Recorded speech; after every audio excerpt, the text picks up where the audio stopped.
Lionel Messi invited his uncle to his birthday party. But when Uncle Ramon arrived, people laughed at his clothes. Then Messi picked up the microphone and the whole room went silent. "Are you really going to invite Uncle Ramon?" Messi heard his mom ask over the phone. "Yes, Mom, he has to be there." "But, son, he doesn't really fit in with that kind of—" Messi hung up the phone. He didn't want to argue.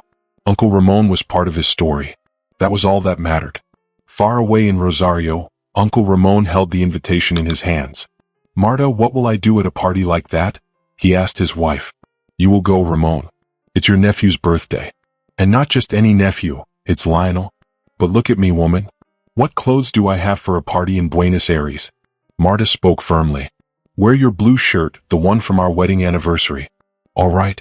Ramon didn't argue. He knew Marta wouldn't change her mind. The next morning he got on a bus to Buenos Aires. At the fancy party in Puerto Madero, the place was full. There were famous people, soccer players, rich businessmen. But nobody like Ramon. When he walked in, he stopped at the door. He fixed his blue shirt and took a deep breath. Slowly he walked inside. He felt all the eyes looking at him. "Who is that old man?" someone whispered. "Did he get lost?" another person joked. Ramon heard them but pretended he didn't. He walked to a quiet corner near the drinks table, took a glass of water and stood there, unsure of what to do. From far away, Messi saw his uncle and smiled. But he didn't go to him yet. Too many people were around, taking pictures and asking for selfies. He knew his uncle didn't like that. Dinner started. The food was delicious. Ramon sat at the end of the table, near some cousins he hadn't seen in years. One cousin looked at him and said, "Hey, uncle, didn't you have a better shirt? You look like you came straight from work." Some people laughed. Ramon held his fork tightly. He wanted to say something, but he stayed quiet. He didn't want to ruin his nephew's party. Messi heard the joke. He stopped chewing. He looked at his cousin. Then at Ramon. He didn't say anything. Not yet. The party went on, laughing, dancing, music. But Ramon didn't feel like he belonged. After dinner, he got up and walked to the balcony to smoke a cigarette. Messi saw him leave. He knew his uncle felt out of place. But he waited for the right moment. Outside, Ramon looked at the bright city lights. Buenos Aires was beautiful, but it felt cold. He took a puff of his cigarette and thought about leaving. Inside, Messi made a decision. It was time. Ramon opened the balcony door and walked back in. He was about to slip away when he saw Messi walking toward him, pushing through the crowd. "Uncle, are you okay?" Ramon forced a smile. "Yeah, Leo, I just needed some air." Messi didn't believe him. He put a hand on his uncle's shoulder. "Come sit with me." They started walking back, but a group of Messi's friends stopped them. They were famous players, TV stars. One guy who had been drinking looked at Ramon and said, "And you, old man, who are you? Messi's gardener?" Then he laughed. Messi stopped. The room went quiet. Ramon took a step back, but Messi held his arm. "He's my uncle," Messi said. The guy tried to laugh it off. "It was just a joke, man." Messi didn't laugh. He stared. The same stare he gave defenders before scoring a goal. The group got nervous. They quickly walked away. Ramon shook his head. "Leo, let it go. No need to make a fuss." Messi didn't agree.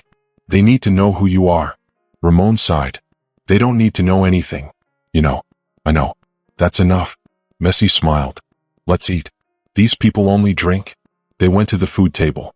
Messi grabbed some empanadas and put extra chimichurri sauce on his uncle's plate. "Remember when you took me for empanadas after my game at Grandoli? I cried because we lost and you told me an empanada could cure anything." Ramon laughed. "And did it?" Messi grinned. "Look where I am now." Just then a cousin walked up. "Hey Leo, come take a photo with us." He didn't even look at Ramon. Messi shook his head. "Not now. I'm with my uncle." The cousin shrugged and left. Ramon put a hand on Messi's arm. "Leo, go enjoy your party." Messi looked at him. "My party is here with you." But Ramon was tired. "Leo, thanks for the invite, but it's time for me to go." Before Messi could respond, Ramon turned toward the door. Messi's chest tightened. He knew what he had to do. He walked to the microphone. Ramon was steps away from leaving when Messi called out, "Uncle, wait." Ramon stopped. He felt Messi's hand on his shoulder. "You're not leaving like this. Leo, this isn't my world. I don't belong here." Messi looked at him seriously. "You belong here more than anyone." The room got quiet. Messi took a deep breath. "When I was little, I almost quit soccer. My dad worried too much. But you looked at me and said, 'You can do it, kid.'" Ramon smiled, his eyes wet. I said that because it was true. Messi nodded. And I believed you. Because of you. The whole room watched in silence. Messi hugged his uncle. And at that moment, it didn't matter what anyone thought. Ramon was the most important guest at the party. Messi shook his head. I know, uncle. But sometimes you have to remember who you are. The party was coming to an end. People were leaving in groups, still talking about Messi's speech. But Messi didn't care. He stayed with his uncle, talking about old times, about Rosario playing soccer on dirt fields, and the days when his dreams still felt far away. When they finally got up to leave, Ramon stopped Messi at the door. Leo, thank you. Messi smiled. I should be the one thanking you. They hugged. It was a hug filled with love, memories, and the struggles they had faced together. That night, Messi understood that the most important things in life weren't trophies or big stadiums. It was the people who had always been there for him. Ramon also knew that even though he wasn't famous, he had made a difference in the world. When they stepped outside, the cool night air touched Ramon's face. But it didn't take away the heavy feeling in his heart. They walked to the sidewalk where a taxi was waiting for some guests. Leo, I'm going to call a taxi and go to my hotel, Ramon said, taking out his phone. Messi stopped him with a firm hand. No, uncle. The night isn't over yet. Ramon sighed, feeling tired. Leo, listen. I came because you invited me. Now, I just want to go back quietly. Before Messi could answer, the hall doors opened again. Gustavo, one of their cousins, came out with his friends. They were laughing loudly and had been drinking. Look, it's Messi's famous uncle, Gustavo shouted, pointing at Ramon.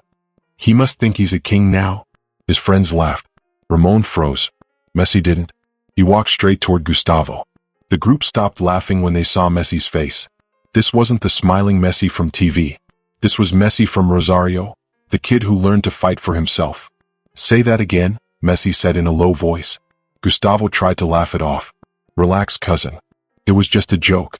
You think it's funny to make fun of my uncle? The group started stepping back. I wouldn't be here without him. You think you know me? You don't know anything. Gustavo put up his hands. All right, Messi. I'm sorry. My bad. Messi looked at him for a moment, then turned and walked back to Ramon. Leo, that wasn't necessary, Ramon said. Yes, it was. They need to understand. Ramon shook his head. Life teaches them, Leo. You don't have to waste your time on people like that. Messi took a deep breath, still feeling upset. I know, but it gets tiring when people don't respect the ones who matter. Ramon put a hand on Messi's shoulder. You've already done enough tonight. Messi gave a small smile, but something was still on his mind. Come with me, he said, pulling his uncle back inside. Leo, what? It's over. Trust me, uncle. The hall was almost empty. Soft music was still playing, and the last guests were talking in small groups. Messi walked up to the stage, took the microphone, and asked for silence. Before the night ends, I have one more thing to say. Everyone turned to look at him. I appreciate everyone who came here to celebrate. But I want to make something clear. The most important thing to me isn't trophies, money, or pictures. It's the people who were there when no one else believed in me. Messi looked at Ramon. This man taught me to never give up. People said I was too small to play soccer, but my uncle believed in me. He bought my first soccer shoes. He took me to training on his bike, even after working all day. The room was silent. Then someone started clapping. Then another. Soon everyone was clapping. Messi didn't care about the applause. He walked straight to Ramon. His uncle's eyes were full of tears, but he smiled softly. You're stubborn, you know that? Ramon whispered. I learned from you, Messi said, hugging his uncle. In that moment, Messi wasn't a famous soccer player. He was just a grateful nephew saying thank you. And for Ramon, that hug meant more than any trophy. The unexpected tribute. The next day, social media exploded. Everyone was talking about Messi and his uncle. But Messi didn't care about the internet. What mattered was the call he got that morning. Leo, you need to see this, Ramon said, his voice emotional. What happened, uncle? Come to Grandoli. That afternoon, Messi took a private flight to Rosario. He wanted to see what had made his uncle so emotional. When he arrived, he saw something new. The soccer field where he had played as a kid was now surrounded by people. Some kids were wearing shirts with the number 10 drawn on the back. But the biggest surprise was a new sign at the entrance. Ramon Suarez Stadium. The man who believed in the impossible. Messi stared at the sign. His heart felt heavy with emotions. It wasn't just a tribute to his uncle. It was a reminder of everything they had been through. Ramon stood beside him, smiling. They put it up last night after your speech? Messi hugged his uncle tightly. You deserve this, uncle. Ramon shook his head. I only did what family does. Messi looked at him. Not everyone would. But you did. A match like old times. The story of Messi and Ramon spread even more. TV shows and movie studios wanted to tell their story. But Ramon didn't care about that. What made him happiest was when Messi came back and asked him to play soccer at Grandoli, just like when Messi was a kid. That Sunday there were no cameras. Just friends and kids from the neighborhood. Messi and Ramon played together once again. For a moment it felt like nothing had changed. No fame. No money. Just soccer. Just family. After the game, they sat on the sidewalk, sharing a bottle of orange soda and eating sandwiches from a food cart. Ramon looked at Messi and smiled. And Messi smiled back. Because at that moment, they weren't just uncle and nephew. They were family, and that was all that mattered. Do you remember the first time you brought me here, uncle? Messi asked as he took a bite of his sandwich. I remember. You cried because the coach said you were too small. Messi laughed. And you told him I was going to prove him wrong. And you did. Messi looked at the soccer field. He had so many memories there. But I only did it because you believed in me, he said. Ramon sighed and looked at the sky, which was turning orange as the sun went down. The important thing isn't who believes in you, Leo. It's that you believe in yourself. But if someone stands beside you, the journey feels easier. Messi smiled. No matter how far he went or how famous he became, his uncle would always be there to remind him where he came from. In the next few months, Messi changed how he lived his life. He stopped doing things that didn't matter and spent more time with people he loved. He visited Rosario more often, helped fix up his old soccer club, and gave money to help kids who had big dreams like he once did. But most of all, he never forgot to say thank you to the man who had always been there for him, his uncle Ramon. Ramon never wanted anything in return. Seeing Messi as a kind and humble person was the best gift for him. One day Messi had an idea. He wanted to do something special, not just for his uncle but for the whole neighborhood. It was almost New Year's Eve, and Messi wanted to celebrate it in Rosario. But this time, it wouldn't be in a fancy place with rich and famous people. He rented his childhood soccer club and invited his family, friends, and neighbors. The invitation was simple. Come and celebrate who we are. Ramon found out about the party when Messi called him. Uncle, this party is for us. I want you to be there with me like always. Ramon laughed. I'll come, Leo. But no speeches this time, okay? Messi chuckled. Just a toast. On the night of the party, the club was full of people. There were white tablecloths on the tables, plastic chairs, and the delicious smell of barbecue and empanadas in the air. There were no cameras, no reporters, just laughter, kids playing, and people enjoying themselves. Messi came early to help set up tables and bring in drinks. There was no security. He was just Leo, the boy from Rosario, with his people. When Ramon arrived, he wore the same blue shirt he had worn to a big party years ago. Back then, people had laughed at it. But now, everyone loved it. Hey, Uncle Ramon, that shirt is famous now, a neighbor joked and everyone laughed. Messi handed his uncle a glass of wine. Ready for the toast? Ramon smiled. If there's no speech, I'm in. Messi tapped his glass with a spoon. Everyone became quiet, waiting to hear him speak. I just want to thank you all for being here, Messi said. This party is not about me, it's about us. About this neighborhood that raised me, the people who taught me to be humble, and, most of all, about my family who never let me forget who I am. He looked at Ramon. And especially about the man who believed in me first. Without him, I wouldn't be here.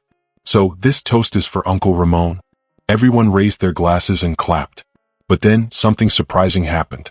Ramon lifted his glass and spoke. Now it's my turn, he said. His voice was strong and full of love. I always knew Leo was special.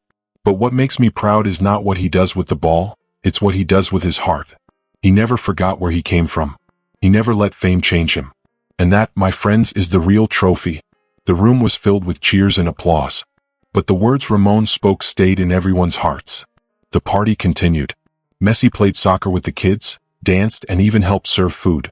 Ramon, who once felt out of place at big events, now felt truly respected and loved. Later that night, Messi and Ramon sat on a bench by the field, looking at the stars. This party isn't just for me, you know? Messi said. Ramon took a puff of his cigarette and smiled. I know, Leo. But you needed this as much as I did. Messi thought about those words. His uncle was right. Being with his family and friends wasn't just a way to say thanks. It was a way to remember who he really was. Promise me you'll never change, Uncle? Ramon laughed. At my age? I couldn't change even if I wanted to. Messi laughed too.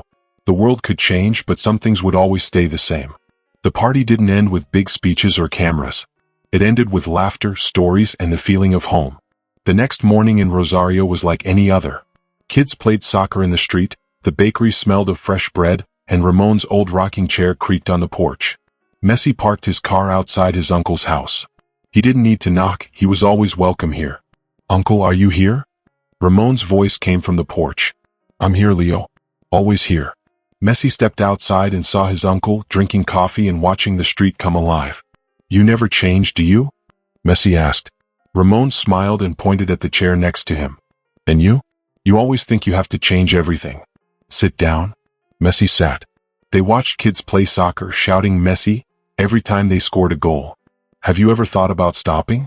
Messi asked, looking at the ground. Ramon laughed. "I stopped working when you started earning more than the lottery." Messi chuckled but then said seriously, "No, I mean stopping everything. Soccer. The national team. Being Messi?" Ramon looked at him with wise eyes. "And what's stopping you?" Messi sighed. "Maybe I'm afraid of disappointing people. A feeling like I haven't done enough." Ramon shook his head. "You've done more than anyone could ever dream of. But remember this, Leo, people won't remember your last game. They'll remember what you did off the field. And that? You'll never retire from that." Messi sat in silence, thinking about his uncle's words. After a while, Ramon went inside and came back with a small paper bag. "Here," he said. Messi opened it and found an old soccer jersey, faded, with dirt stains that never washed out. "That was your first game jersey," Ramon said. "You were so small it looked like a dress on you." Messi held the jersey, feeling its rough fabric. His grandmother had sewn the number on the back. "I can't believe you kept this. There are things you never throw away, Leo. They're part of our story." Messi looked at his uncle. "This is the best gift ever." Ramon smiled. "You deserve it. Just don't put it in a fancy frame. That jersey was made to be worn." Messi laughed. But he knew he would treasure it forever. As the sun set, Messi stood up. "I'll be back soon." Ramon nodded. "I know. You always come back." Messi walked away, holding the jersey close. No matter where life took him, he would always carry a piece of home with him. If you enjoyed this story, share your thoughts in the comments below. I'd love to hear what you think. Don't forget to subscribe for more amazing stories filled with adventure, mystery, and excitement. Your support means the world, and it helps keep these stories coming. Thanks for watching, and I'll see you in the next video.